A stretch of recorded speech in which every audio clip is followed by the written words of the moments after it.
Bonjour à toutes, bonjour à tous, salut, c'est Raphaël de chez Easy Master Formation. Dans ce module, j'ai choisi pour ce module un titre très familier. Pourquoi casser les prix? C'est une pure connerie. Je vais vous expliquer pourquoi j'ai choisi. Alors c'est réellement une pure connerie, mais ça c'est le langage que moi j'utiliserai. C'est pas forcément le langage que vos clients vont utiliser. Quoique. Je m'explique. Voici les différentes raisons, j'en ai listé quelques-unes et vous allez, alors vous ne vous rendez pas forcément compte de toutes ces raisons-là, mais il y en a peut-être quelques-unes qui vont vous faire tilter, vous faire réagir, comme on dit, si pour l'instant aujourd'hui vous ne vendez pas assez cher vos produits. Alors on y va. La première raison pour laquelle il ne faut pas casser les prix. Juste après une page d'éternuement. Le luxe ne connaît pas la crise. Le seul secteur qui ne connaît pas la crise, c'est le luxe. Quoi qu'il arrive, des voitures haut de gamme, des parfums, des séjours à des prix pas possibles dans des hôtels de luxe, etc. On en vendra toujours. Les hôtels de luxe, les produits de luxe se sont toujours bien portés et ils se porteront toujours très bien. Voilà. Pourquoi? Parce que ceux qui ont le plus d'argent sont moins impactés par les crises, ils sont moins impactés que les autres par la rentrée scolaire, par les impôts, etc. Enfin, moins impactés. On va peut-être dire qu'ils sont plus organisés ou ils sont plus préparés, enfin peu importe. Mais il est clair que le luxe ne connaît pas la crise. Ça, c'est le point numéro 1, c'est le point vraiment important. Le point numéro 2, c'est que les vendeurs de chez Mercedes, on les respecte. Les vendeurs du Bon Coin, en général, on les emmerde. Bah oui. Bah oui, parce que c'est une question de standing, c'est une question de classe sociale, c'est une question de respect, bien sûr. Mais ce que je veux vous dire, c'est que la première chose qu'on fait quand on achète un véhicule d'occasion, c'est qu'on va négocier le prix. Pourquoi? Parce que c'est un produit qui vaut pas spécialement cher, on vient pour faire une affaire, donc on va négocier. Et on se dit que c'est un produit qui n'est pas parfait. Parce qu'un produit d'occasion ou un produit bas de gamme, à mettre dans le même sac, un produit bas de gamme ou un produit pas cher, c'est un produit qu'on va respecter beaucoup moins. Voilà. Et donc forcément, comme c'est un produit qui a moins de valeur, le vendeur, lui aussi, on estime que quelque part, indirectement, c'est pas qu'il a moins de valeur, c'est pas qu'il mérite moins le respect. Mais en tout cas, je peux vous dire que quand on va chez Mercedes, on se comporte mieux avec un vendeur que si on allait chez Fiat ou ailleurs. Alors, beaucoup de gens vont me dire, mais non, moi je suis respectueux de tout le monde, etc. Mais c'est pas le cas de tout le monde. Ce n'est pas le cas de tout le monde. Et quoi que l'on en pense, je pense que c'est une vérité. Alors vous allez me dire, chacun ses vérités, toute vérité est relative. Je suis désolé, pardon. Toute vérité est relative, mais c'est ma vérité, elle m'appartient, elle n'est pas forcément la bonne, mais je suis persuadé que c'est quelque chose que l'on retrouve très souvent. On a beaucoup plus de respect pour quand quelqu'un nous vend un produit cher que quand quelqu'un nous vend quelque chose à pas cher. Ça me paraît complètement évident. Moi, je le vois personnellement quand je vends des prestations à pas cher, quand je vends une soirée d'anniversaire ou quand je vends une soirée de gala, je ne suis pas considéré de la même manière. Les gens ont beaucoup plus de respect pour moi quand ils payent cher. C'est vraiment évident. Le troisième point, c'est que le prix d'un produit cher se justifie par ses qualités. Pourquoi? Parce que quand vous achetez un produit, un produit cher, par exemple, je sais pas, moi, vous allez acheter un pull, au vert, et quelqu'un va vous dire, tiens, il est chouette ton pull. Ah bah ouais, il peut, hein. Vous n'avez jamais dit ça, vous? Tiens, il est bon ton vin, il est bon ce vin. Ah bah il peut, hein. Entendu au prix qui m'a coûté. Par contre, quelqu'un qui vous dit tiens, il est bon ce vin. Bah ouais, pourtant il était pas cher. Ça paye pas de mine comme ça, il payait pas de mine, mais bon, je me suis dit, je vais essayer. Bon, j'ai eu un coup de chance. Bah ouais. Quand c'est pas cher et que c'est bon, c'est parce qu'on a eu de la chance. Hein. Et quand c'est bon et que c'est cher, c'est normal. C'est parce qu'on a payé le prix. Mais surtout, quand c'est bon, quand un produit est bon et qu'il a un défaut, on va minimiser le défaut. Vous voyez?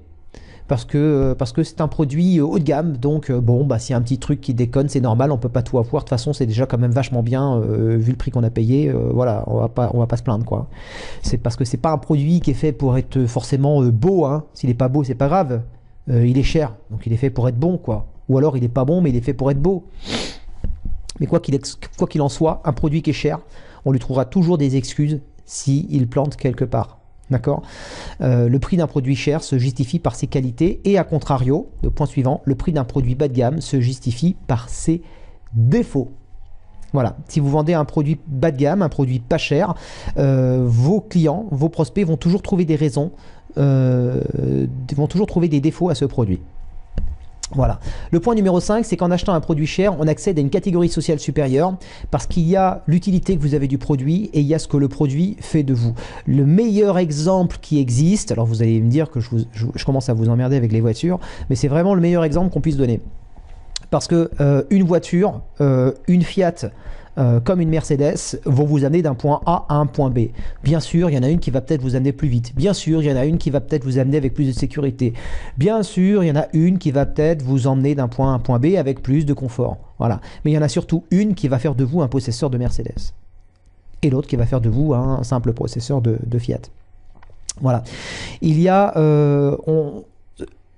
quand vous roulez dans une voiture haut de gamme, la voiture haut de gamme fait de vous quelqu'un. Elle fait de vous quelqu'un d'une catégorie, quelqu'un d'un groupe, quelqu'un d'une communauté, quelqu'un qui a de l'argent, donc quelqu'un à qui on parle mieux, quelqu'un pour qui on a peut-être plus de respect. C'est con ce que je vais vous dire, mais on pourrait débattre pendant là-dessus, on pourrait se contredire pendant des heures là-dessus, mais la vie est comme ça, c'est sûr que c'est pas bien, c'est mal, la vie devrait pas être comme ça, les gens ne devraient pas être comme ça, mais la vie est comme ça et les gens sont comme ça, on est comme ça. Donc voilà. Donc quand vous achetez un produit, il y a ce que le produit représente, il y a l'utilité du produit et il y a ce qu'il représente. Il y a ce que le produit fait de vous, pardon. Il y a l'utilité que vous avez du produit et il y a ce que le produit fait de vous. Et il est clair que voilà, c'est la raison pour laquelle j'ai arrêté d'acheter des voitures, du moins pour l'instant, parce que c'est pas ma priorité. Je pense que j'y reviendrai, mais pour l'instant, je n'ai pas moi la nécessité de briller dans une voiture toute neuve, une super bagnole, etc. J'ai juste la nécessité d'aller d'un point A à un point B et je n'ai pas la nécessité de représenter quelque chose pour les gens qui me voient dans ma voiture parce que je ne croise personne à qui j'ai besoin de montrer que je suis X ou que je suis Y plutôt que Z, enfin bon bref. Voilà. Donc le point suivant c'est qu'il y a toujours plus de monde chez Apple que chez Lidl. Oui, c'est vrai. Alors ça dépend des magasins Lidl. Il y a des magasins Lidl qui sont gonflés à bloc de monde, mais en règle générale, on se cache pour aller chez Lidl. Quand on va faire ses courses chez Lidl, on dit pas à tout le monde qu'on va chez Lidl faire ses courses. Et puis on y va à des heures où il y a moins de monde, quoi. Vous voyez ? Voilà. Alors que par contre, quand on va chez Apple pour acheter un MacBook, vous avez discuté avec vos collègues, t'as fait quoi aujourd'hui ? Moi aujourd'hui j'étais chez Apple Store, là, j'ai été m'acheter les derniers Air machin là, les AirPods là, truc qu'on se met dans les oreilles là. Ouais, ça m'a coûté une blinde, c'est super beau, ça marche vachement bien, c'est la classe et tout. Ouais. Et toi t'as fait quoi ?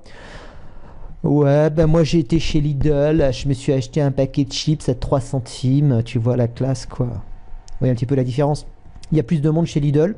Enfin, du moins, il y aura toujours du monde chez Apple. Les magasins haut de gamme, comme je vous l'ai dit en premier point, le luxe ne connaît pas la crise. Il y aura toujours du monde dans les magasins haut de gamme.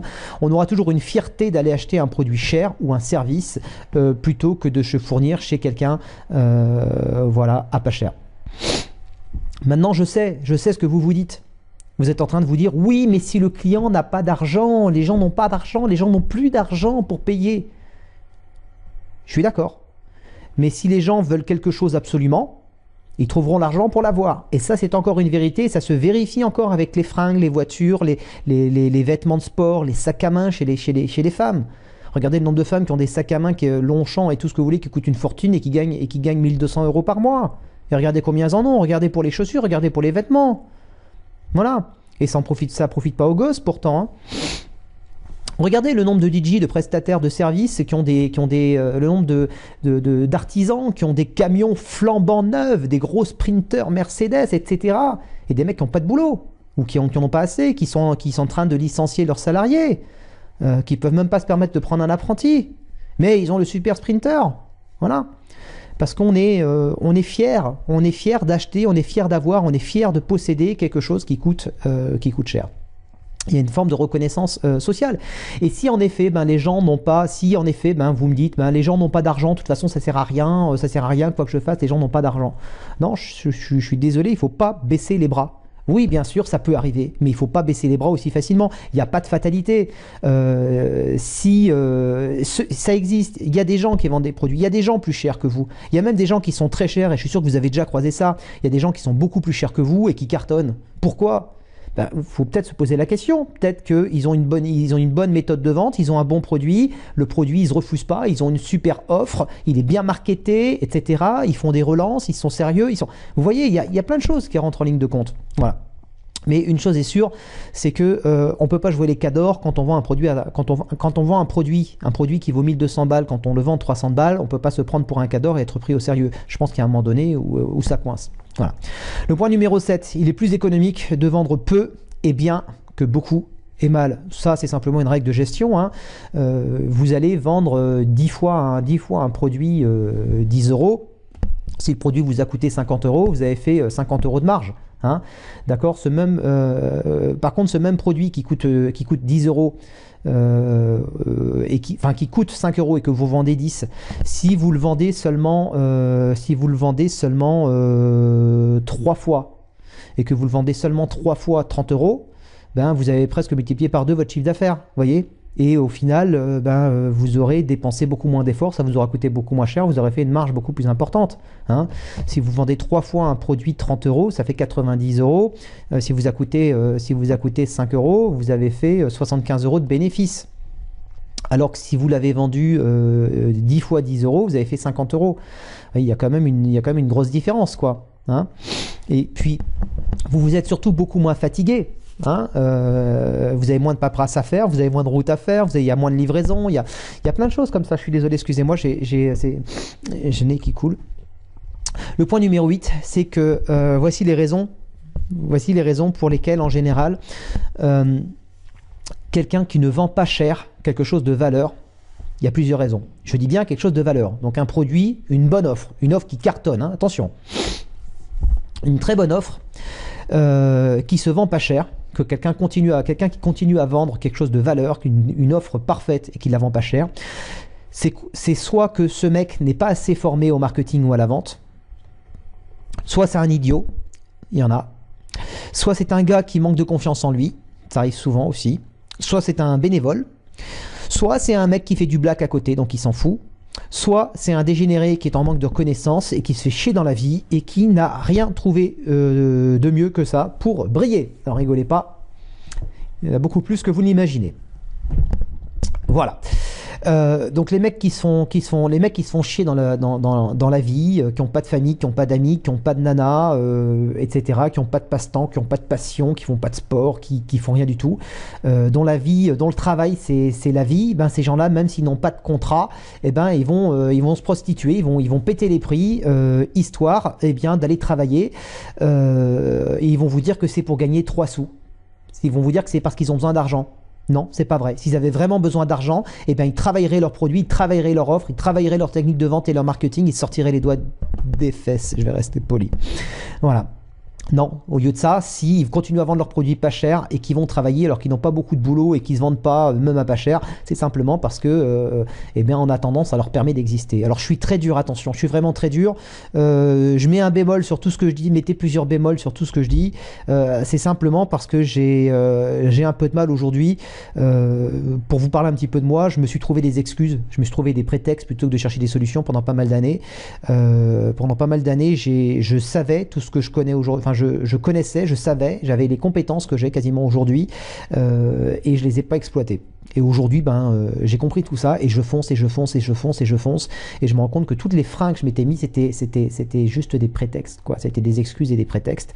Et donc, comme je n'accepte plus les prétextes et les excuses chez moi, ça veut pas dire que je merde pas, mais quand je merde, au moins, j'ai la franchise de le dire, de reconnaître, du coup je tolère moins de choses aussi chez les autres et voilà. Donc c'était le 8e point. Voici toutes les raisons pour lesquelles casser les prix c'est une pure connerie. Je vous retrouve dans le module suivant.